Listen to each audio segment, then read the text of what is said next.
Telegram CEO Pavel Durov broke his silence after being arrested in France at the end of August.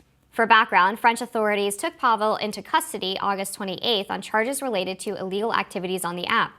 Per authorities, the crimes on Telegram include the spread of child sexual abuse material, fraud, and drug sales. Pavel posted publicly Thursday on his Telegram account criticizing the French charges as misguided and denying the app is an anarchic paradise. Durov went further, writing, quote, "If a country is unhappy with an internet service, the established practice is to start a legal action against the service itself.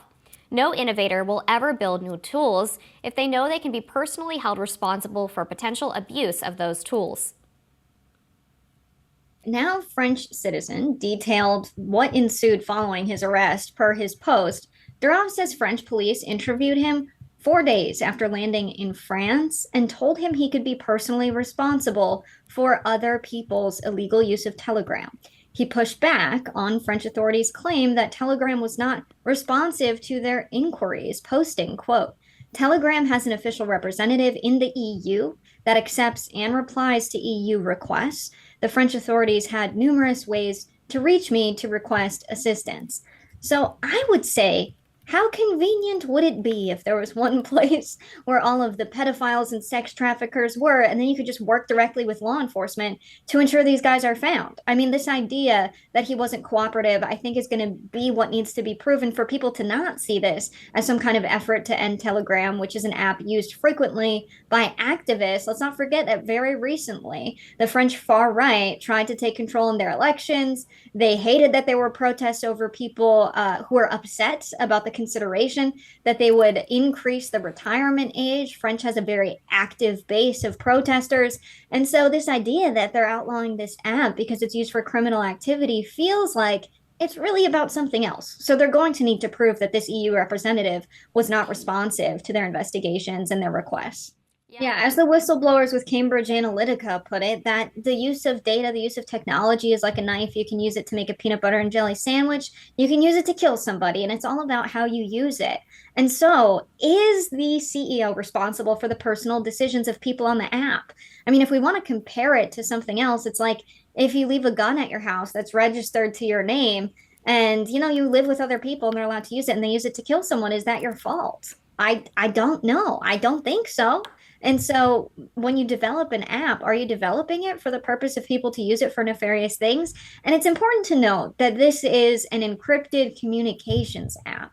It's a place for people to send messages without someone spying on them. The idea that the government would target this kind of app has a lot of people raising questions, not just about free speech, but about their personal safety. In the United States, if this were to happen here under our laws, it would certainly be a Fourth Amendment concern for an unreasonable search and seizure that the government would expect, the app to just turn over all of the encrypted communications, because you have to have some kind of evidence collected to prove you have probable cause, that you have a reason to believe some suspicious behavior is going on. And that requires law enforcement to do a little bit more work than maybe they're willing to. But at the end of the day, I think it's far less about them trying to find criminals and far more about the fact that they see this kind of encrypted messaging service as a threat to power, especially government and corporate power. And that's why it's become a target. And so they really are in the spotlight. This is not something that they've been able to get done under the radar.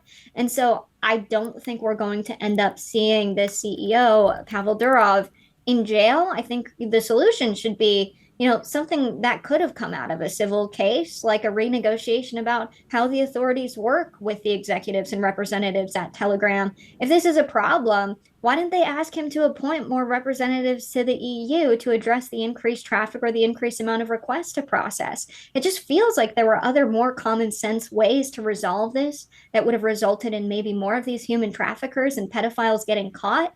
And it feels like they intentionally didn't take that route in France.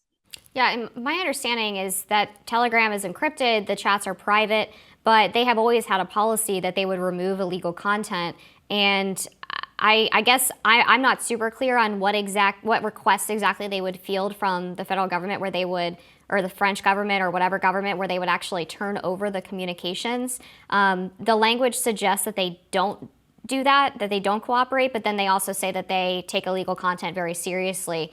So I would want to know more about exactly what that relationship was like prior to passing judgment on Telegram or the French government. But generally speaking, I mean, your analogy about the gun in the apartment was an interesting one. I mean, I saw something similar on X where someone was describing this as someone the French government forcing you to put recording devices in every apartment that you own. If, let's say, you're a landlord, you have to put recording devices in every apartment. And then at the end of the week, you have to give the recording device over to the French government so that they can listen to everything that was said and make sure that there was nothing illegal that people were talking about. I mean, fundamentally, this is a speech issue. And I would always err on the side of allowing people the right to speak.